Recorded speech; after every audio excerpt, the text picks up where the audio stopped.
दोस्तों, एक तरफ प्रधानमंत्री मोदी घर में घुसकर आतंकियों को मारने की बात कर रहे हैं और सबक सिखाने की बात कर रहे हैं। वहीं दूसरी तरफ देखें तो विदेश मंत्रालय के प्रवक्ता हैं रणधीर जायसवाल। उनका भी कहना है कि हमारे लंबे समय से राष्ट्रीय रुख रहा है कि केंद्र शासित प्रदेश जम्मू और कश्मीर से संबंधित किसी भी मुद्दे को भारत और पाकिस्तान को द्विपक्षीय रूप से हल करना होगा और इस नीति में कोई बदलाव नहीं आया है। हम किसी भी तीसरे को मध्यस्थता के लिए मंजूर नहीं करेंगे। पाकिस्तान द्वारा जो पाक ऑक्युपाइड कश्मीर है, उस वो भारत का क्षेत्र है और उसे खाली कर देना चाहिए पाकिस्तान को। और इस सब के बीच में जो पहलगाम हमले के बाद पूर्व राज्यपाल सत्यपाल मलिक हैं, उन्होंने प्रधानमंत्री मोदी की जो खुलकर आलोचना की थी, इसके बाद वह सोशल मीडिया पर ट्रोलर के निशाने पर आ गए हैं। अब उनकी जो ट्रोलिंग शुरू हुई है, तो सतपाल मलिक ने अपने ट्रोलर्स को जवाब दिया। सोशल मीडिया पर पोस्ट करके उन्होंने खुद ही कहा, लोग उनके खिलाफ अनाप शनाप लिख रहे हैं और उन्हें टारगेट किया जा रहा है, लेकिन वो किसान के बेटे हैं, वो बागी हो सकते हैं, गद्दार नहीं हो सकते। ये बात सतपाल मलिक ने सोशल मीडिया प्लेटफॉर्म पर लिखते हुए उन्होंने विस्तार से बताया कि किस तरह से उन्हें टारगेट किया जा रहा है, ट्रोलिंग हो रही है उनकी और ट्रोलर्स उन्हें निशाने पर ले रहे हैं।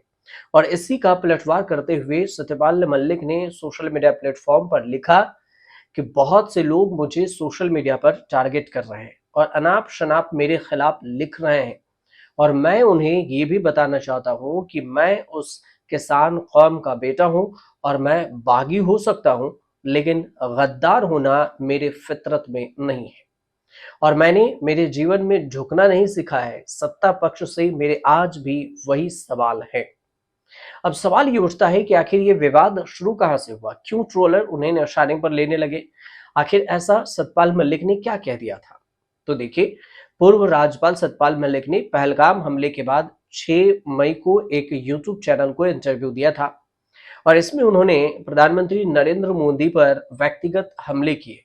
उन्होंने इस हमले को लेकर सरकार पर सवाल उठाते हुए सुरक्षा को लेकर लापरवाही का आरोप लगाया था कि सुरक्षा में सरकार ने लापरवाही बरती। सत्यपाल मलिक ने सरकार की इस असफलता के लिए प्रधानमंत्री मोदी की माफी मांगने की भी बात कही थी कि उन्हें माफी मांगना चाहिए। यही नहीं, उन्होंने प्रधानमंत्री नरेंद्र मोदी को डरपोक तक कह दिया था। और इसके बाद जो देखें तो सतपाल मलिक का जो ये बयान था, सोशल मीडिया पर काफी जमकर वायरल भी हुआ था और फिर पाकिस्तानी मीडिया ने भी उनके बयान को शेयर करते हुए अपना बचाव करने की खूब कोशिश की और इसके बाद भारत में जो उनकी काफी आलोचना हुई, विवाद भी हुआ और उन्हें ट्रोलिंग का सामना भी करना पड़ा।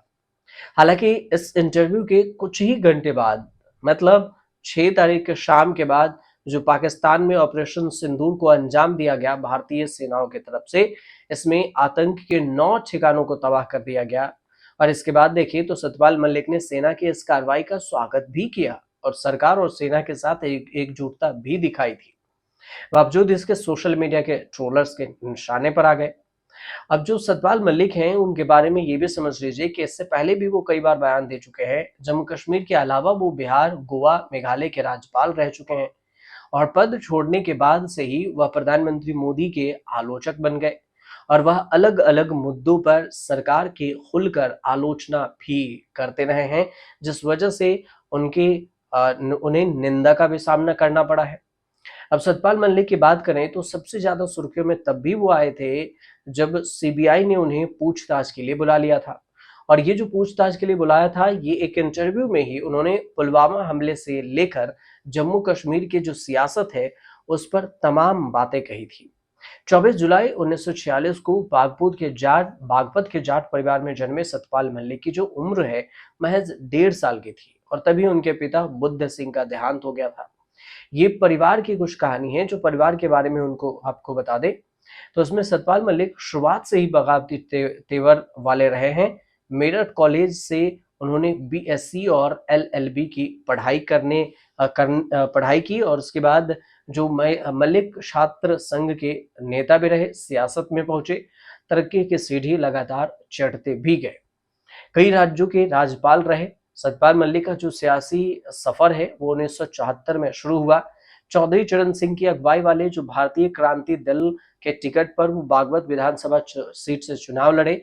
उसके बाद वो सपा से भी, समाजवादी पार्टी से भी चुनाव लड़े और इसके बाद बीजेपी से भी आए। बीजेपी से पहले कांग्रेस में भी रहे, कम्युनिस्ट पार्टी के आचार्य दीपांकर को भी उन्होंने हराया और इसके बाद लोकदल बना तो फिर सतपाल मलिक इसके जनरल सेक्रेटरी भी बने।